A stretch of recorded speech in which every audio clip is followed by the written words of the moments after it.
This afternoon, we are going to pick back up on our standards-based learning journey by deciding what our priority standards will be for next school year. Recall last June when we came together to start envisioning the time crunch we'd have this year and outline the need for a more focused approach for necessary standards and skills by course. Everyone did a fantastic job of collaboratively looking at the numerous standards per course and narrowing it down to a more feasible amount. We don't foresee the need for a more focused approach changing for next year or even the year after.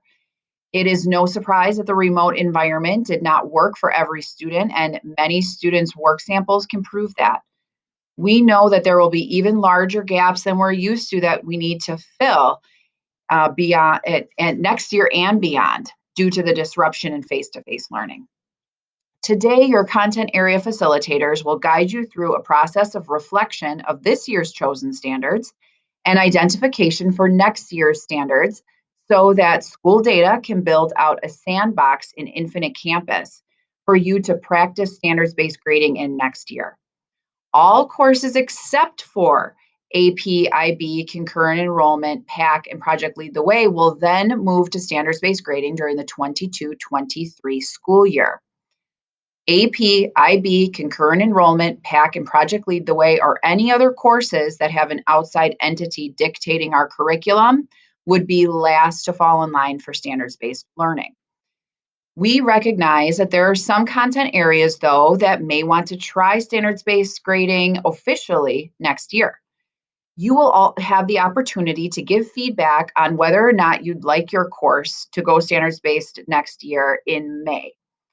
Once school data builds the sandbox, that means we'd have the capacity to go live next year if that course so chooses based on a majority rules. Otherwise, next year will be a practice year. More conversations around courses deciding to go live next year will be coming out through your department chairs and instructional coaches. You will also see the professional skills rubric we will use to assess the soft skills we know are so important for lifelong success. This rubric will also be built into Infinite Campus and added to each course so that the teacher can properly assess and give feedback on the skills our stakeholders decided upon. We are so proud and thankful for the work that so many teachers, business partners, and administrators put into this fabulous tool to make it come to fruition. Good morning, everybody. Thank you for joining us. We are going to give you a quick rundown on professional skills and the professional skills rubric, something that we've been working on for multiple years now. I'm Alex DeBaker, the Executive Director of the Academies and Transformation, and with me I have the Mike Lynch from the Academies of Racine at Park High School. Thank you for joining us. Looking forward to giving you a very brief description of what the professional skills rubric is and how we want to implement it. So this is all formed from the ask of our students to be career ready from our stakeholders. So the goal was to put a set of skills together into a rubric that we can give our students the chance to grow and reflect on how certain characteristic traits can affect them in the workplace as well as in school. So we'll get to those skill sets and traits down in the slides, but just a quick rundown.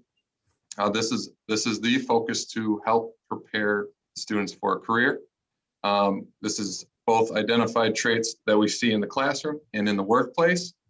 And like I said, we are looking to allow the students and the teachers to reflect on these traits and give them an opportunity to grow in the classroom as well as see improvement in the workplace. Very good. And this is an opportunity for students to see themselves and reflection in both the classroom and the workplace. It gives them a very well-rounded opportunity to see what it is that they may need to work on, things they need to improve on, and things that they're really, really good at. One thing that we do want to make very clear that the professional skills rubric, it will not in any way, shape, or form affect a student's GPA. Okay, the goal is that at some point we can get this to show up on a student's transcript, which will certainly look great for college applications, that sort of thing. We're certainly not there yet. That is the goal, But again, this will not by any stretch affect the student's GPA. So this has been something that's kind of developed and grown from the workplace learning coordinators, but multiple people have now been involved.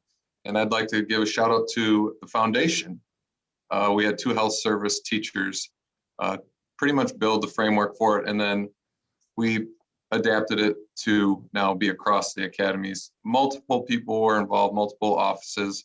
It was very collaborative. Student Services, Office of Academies and Transformation, Curriculum and Instruction, Workplace Learning instructors, and the Academies Overseeing Steering Committee and Pathway teachers were all involved in building this rubric. So it's seen a lot of different changes, but I think it's the best product we have right now. And the 2 main pieces where we got this rubric from was from DPI, the Employability and Leadership Skills Certification. And that's where we got the majority of the competencies. So this is built from that as the foundation. Now the rubric is going to be tested during the 4th quarter of this year of the 2021 school year. We had plenty of staff volunteer, which is fantastic. So we're going to pilot it for the remainder of this year, and the estimated implementation date, the goal, is at the start of next year, the 2021-22 school year. Then here's just a few of the competencies that actually these are the competencies. We really whittled it down, but you'll notice that we have skill sets for the classroom along with the workplace. They are the same. We have accountability, dependability, collaboration, leadership, professional responsibilities, along with ethics. These 4 is what was determined are probably the most important by teachers, staff, stakeholders, employers. So these are the 4 that are really going to be honing in on with our students. The rubric also has I can statements for all of these, and this is something that we have found that is going to be very important and give the students an opportunity to become career ready. Perfect. And as with all, as this develops and becomes more refined, we'll be pushing more information out to you, but we certainly wanted to let you know that this is in the works and to anticipate this new exciting rubric being introduced next year. Thank you very much for your time.